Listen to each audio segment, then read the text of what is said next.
Welcome to the class of Family Law 2, and today in this particular lecture I shall be discussing the concept of Muslim religious endowment, which is popularly called as Waqf.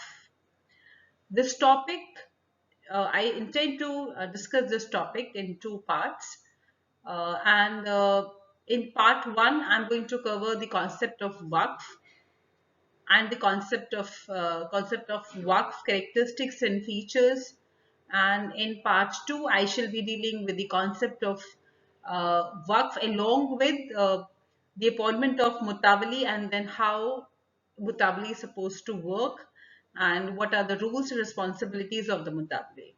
So before we move ahead, the prerequisites of this course are the basics of family law 1, the basics of Hindu personal law, basics of Muslim personal law, Indian constitutional law, and jurisprudential aspect of personal laws. These are the general prerequisites of this course. And with respect to this particular lecture, one should be well versed with the concept of Muslim personal laws to have a better understanding of this topic.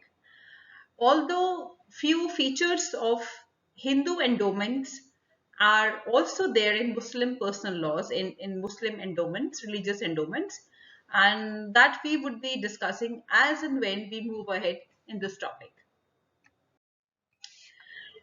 The objective of this lecture is to study the Muslim religious institution and offices, meaning character of Waqf as an institution, and to study the formalities for creation and administration of Waqf property, and further to move ahead and see the concept of Mutawali and the powers and functions of Mutawali. Well, as a picture itself can give you a little idea, Waqf is a Muslim religious endowments. Now, as you can see in this picture, there is a mosque and there's a Muslim men worshipping his religion, and with the intention to dedicate his life and with the intention to be fully dedicated in the service of Allah. That is the God over here. The institution of Waqf has developed with Islam. Waqf literally means detention, stoppage, or tying up. It means a dedication in the perpetuity of some specific property for a pious purpose or succession of property for a pious pure purpose. So whenever a Muslim, be it a Muslim man or a woman, whenever a Muslim dedicates his property in perpetuity. Now, when we say in perpetuity, it means that forever. When the ownership is transferred to someone forever, it is called as perpetuity. So, when the property is dedicated in perpetuity with a pious purpose, it is known as a waqf. Now, what is pious purpose here? We'll move ahead and we'll see a little more exactly what exactly is pious purpose here. In easy words, it can be defined as detention of a thing in the implied ownership of Almighty God in such a way that its profits may be applied for the benefits of human beings. Now, this is very, very understandable and very, very logical because every religion teaches has the same spirit and has the same teaching that what all profits are collected uh, through and what all earnings are gained and gathered through various religious activities, every such thing shall be applied for the benefit of the human beings and maybe for the animals as well. So for the humankind, for the world, for the yeah. So for that it is to be applied. And the detention once made is absolute. That means um, once you have dedicated the property in the name of God and for the benefit of the humankind, that detention is absolute. And once a property is dedicated, it can neither be sold nor given nor inherited. Now let's have a look at few of the definitions of Waqf. Khwaja Nur Muhammad observed, the legal meaning of waqf, according to accepted doctrine of Hanafi school, is the extinction of the proprietor's ownership. That means the proprietor, he leaves his ownership. So it is the extinction of the proprietor's ownership in the thing dedicated and its retention in the implied ownership of the god. So what does the proprietor do here, or the owner do here? The owner leaves, the owner relinquishes his ownership and the property is dedicated and the retention is in the implied ownership of God. Now why we are saying here implied ownership of God? Because God cannot be seen. So it is something which is being felt, So that's why it is implied ownership of God in such a manner that profits may revert to be applied for the benefits of mankind. Further, according to Section 2 of Mussalman Waqf Validating Act 1913, Waqf means the permanent dedication by a person professing the Mussalman faith, that is Islam, of any property for any purpose recognized by Mussalman law as religious, pious or charitable.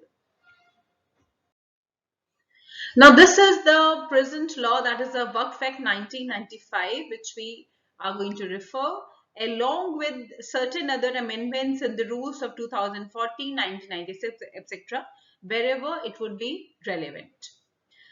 In famous case of Vidya Varuti versus Balusamai Iyer, Justice Amir Ali observed while delivering the judgment, he said, Muslim law relating to Waqf owes its origin to a rule laid down by the Prophet of Islam and means the tying up of property in the ownership of God, the Almighty, and the devotion of the prophets for the benefits of human beings. Now let's have a look at what are the characteristics or the features of Waqf. The first and the most essential, although all of them are essential, but one of the very basic feature of Waqf is the permanent nature of property. A pious dedication which is not permanent may be a sadqa, but it cannot be termed as waqf in law. See, for to understand this better, we need to see that actually the religious offerings or the religious charity which is popular in Islam is broadly categorized in a way in two categories. The one is sadqa and the other is waqf. Now, the concept of sadqa is something where the property, the subject matter of the property or the gift over here, or the subject matter of dedication over here is actually consumed in itself. So, the corpus is to be consumed. Wherever the corpus is to be consumed, it is called as a sadqa. And if the corpus is not consumed, rather the income arising out of it is consumed, it is called as waqf. So that this is one very basic difference, that in case of sadqa, the corpus itself is consumed, and in case of waqf, what all earnings what all earnings are there through property, that is being consumed. Now let's see for an example. For example, if a person gives rupees 10,000 for purchasing of Quran to be distributed among poor, it is called as a sadqa. Why? Because 10,000 rupees have been given for the purchase of Quran, and then the Holy Quran is to be distributed among the people who believed in the faith to read and to learn. So this is a sadqa. But if he deposits rupees 10,000 in fixed deposit account forever and provides that whatever amount of interest comes every year from this 10,000 rupees, uh, purchase copies of Quran, Holy Quran shall be purchased, and those copies shall be distributed among the people. Here in that case it becomes a waqf, because what has not been consumed here, rupees 10,000, that is the original amount which was deposited in the bank, is actually not consumed. So in that case it is a waqf, but where 10,000 rupees itself is consumed, it is a sadqa.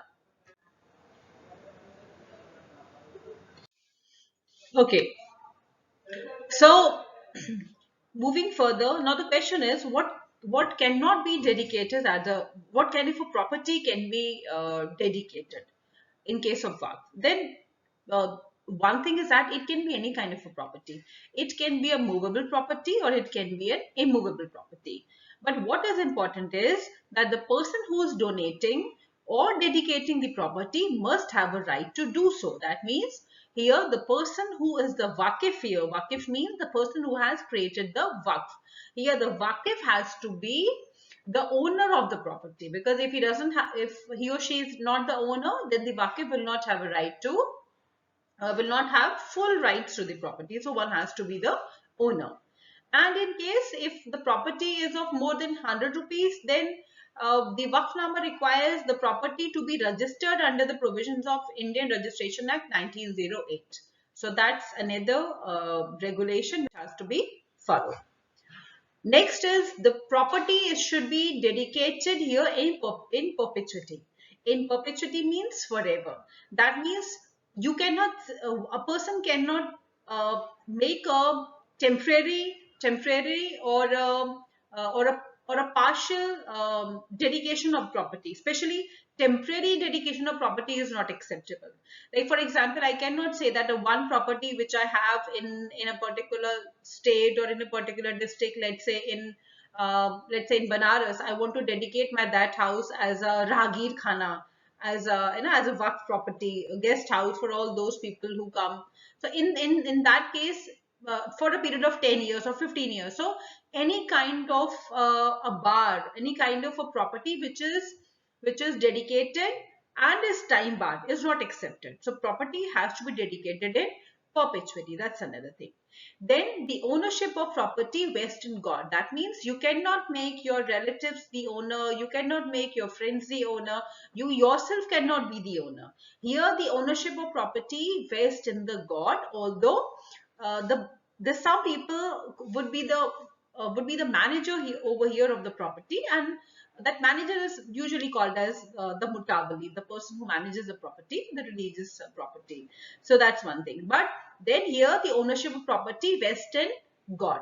Now again, please do remember that when we say God, we are here referring to Prophet Muhammad. We are not referring to the Jesus Christ or to some other Hindu god or some other god.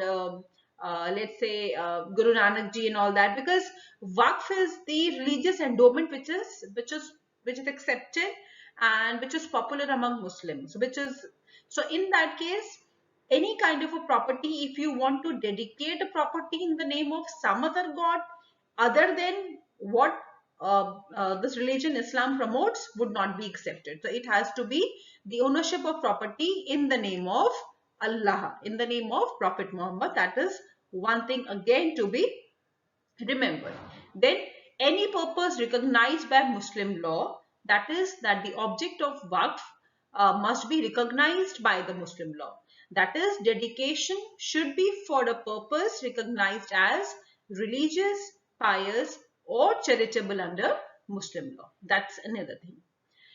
Then moving further, what all can be invalid objects? Then definitely erecting a church or a temple, because that's something which is not accepted and that's not there in Islam. So erecting a church or a temple, providing for rich people exclusively, not for the poor people. So for example, if you make a Ragir Khana, that is guest house, and if you say that only the people who are rich, people who will Muslims who will come and who will be staying here in this guest house, that's something which is not again accepted, because you're not supposed to discriminate between rich and poor, especially for all such religious purposes. So any uncertain objects etc. are not allowed.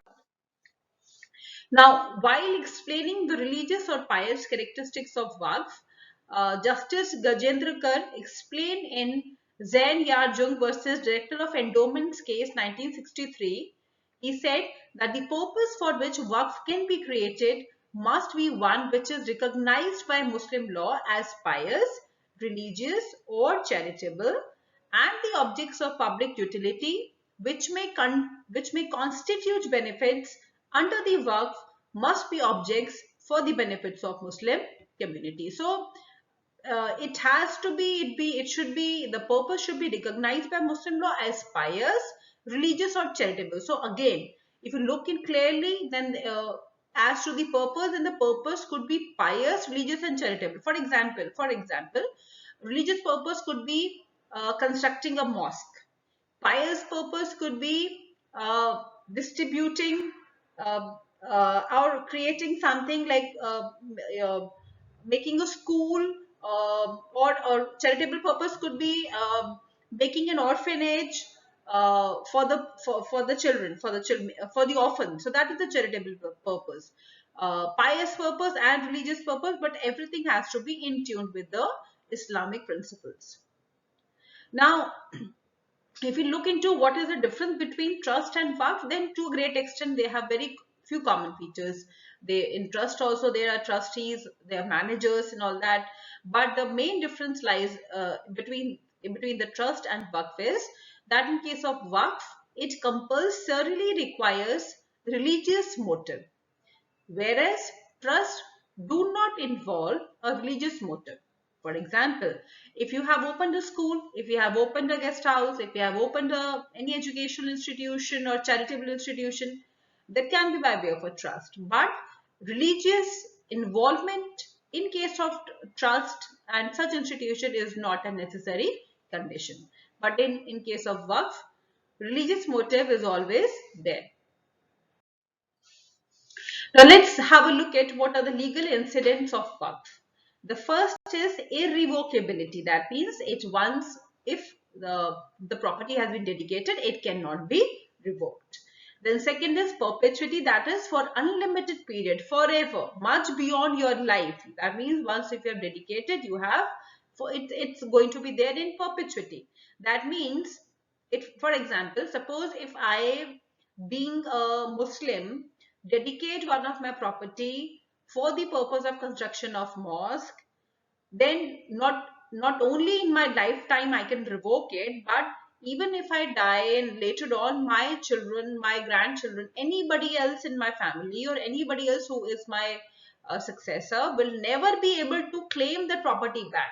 That okay, this was my property which my father has or mother has given for the construction of mosque, so I want to take this property back. No, that is something which is not acceptable. It is always being given for unlimited period and which is called as forever. Then inalienability, that means such property can neither be subjected to sale, mortgage, gift, inheritance or any alienation whatsoever. But this general rule has two exceptions. Number one, work property may be exchanged for an equivalent property, sold subject to compulsory investment, and but the power of sale or exchange is subject to the permission of the court. And the next point is absolute. That means it is an absolute dedication. That means a work cannot be made contingent or conditional. So I cannot say that if I get to have this, or if I get this, then only I'm going to dedicate my property as a work property. So you cannot make a conditional or a contingent dedication or a contingent work. That's another feature. So such conditionality or contingency will make the entire work invalid. Now let's have a look at what are the other valid objects of waqf. For example, distribution of alms to poor people. Then assistance to poor to enable them to perform their religious pilgrimage. So, for example, if there are certain group of people, poor Muslims who wanted to go for the religious pilgrimage Hajj, and if somebody creates an account and somebody gives away or help uh, such poor people for their Hajj, in that case that could be a valid object of waqf. Then keeping taziyas in the month of Muharram. Then celebrating death anniversary of the settler and of the members of his family in case of family waqf, that is accepted. Then burning lamp in mosque. Constructing free boarding houses for pilgrims at Mecca and Medina, and then maintenance of poor relatives. So these are all our valid objects. Now let's have a look at how waqf is created. Waqf can be created by mere declaration. No formalities are needed for creation of waqf. Number two, it can be done inter vivos. That means you can create a waqf uh, uh, at the time when you are living. Between two or more living people during lifetime, you have transferred the property from one to the other. That is to the you created the property. So by an act of inter vivos or by will. So by will in the sense which is called as wasiya. So I can say that after my life, this property will go for the construction of a Ragir Khala. So that is acceptable. That is by will. Then next is during deathbed illness, which is called as marzul maut. So in that case also, in case of deathbed illness also, a person can create a work property, and it can be created orally or in writing. But students, I want you here to please note it down that although law does not make it compulsory that a work property can be created orally or in writing, but as a matter of rule, as a matter of policy, as a matter of preference, whenever people make a work property, it is being done in writing in order to avoid, and rather it should be done in writing in order to avoid any further conflict or dispute. Moving further to who can create a waqf. Number one, a person who is the age of majority, of sound mind, with free consent. That means the consent has not been obtained by coercion, fraud, undue influence, mistake, misrepresentation, etc. And here can create a waqf. So, and plus of any gender. So, gender is not a bar when it comes to creation of waqf.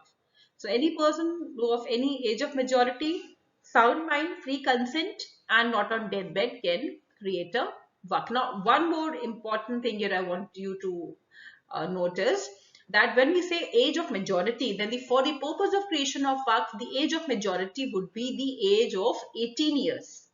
Because uh, if you have in Muslim law, the age of majority varies with certain things. Like in case of marriage, the age of majority is the age of puberty, which is set at 15 in Islam.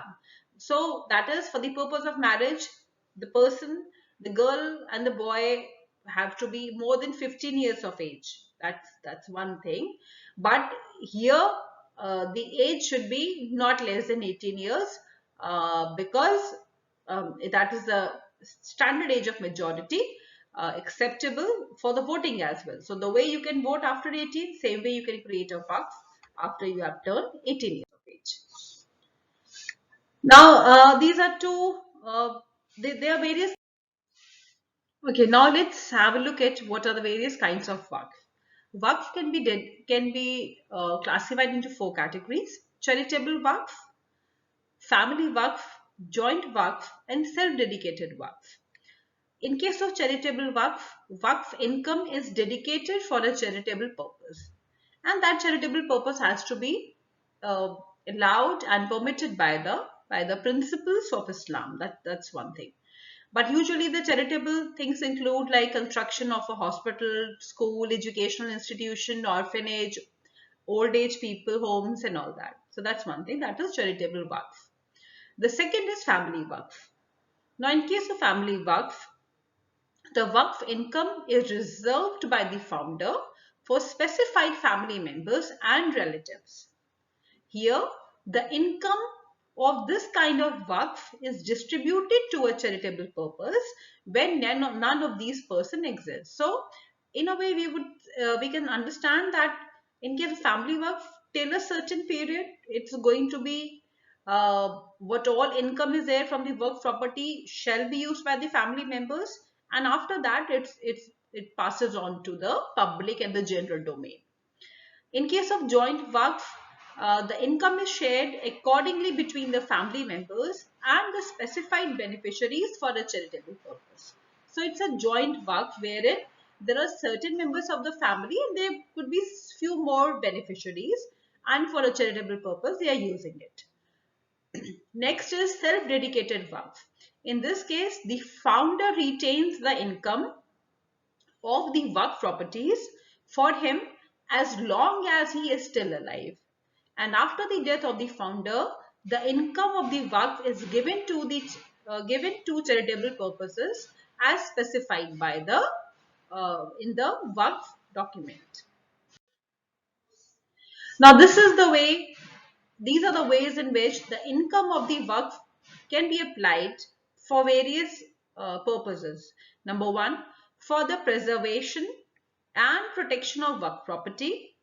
Like for example, if the Waqf property is a hospital, or if the Waqf property is a school, or if the Waqf property is a guest house or a mosque, any such thing. So in order to preserve, to maintain, to do the regular wear and tear, so for the preservation and protection of Waqf property, income of the Waqf must be applied. Number two, for carrying out the objects of the Waqf as laid down by the Waqif. So in case of the Waqif, the person who has made the Waqf, if he has laid down certain objects, so for that purpose also, the income of the Waqf must be used. Thirdly, for doing what is essential for the general purpose of specified objects which were intended by the Waqif. So any other general purpose specified and intended by the Waqif, the income of the Waqf property can be applied for. Now, in order to have few more learning on this, you can refer to the lectures as referred in the reference column. Thank you so much. Have a good learning.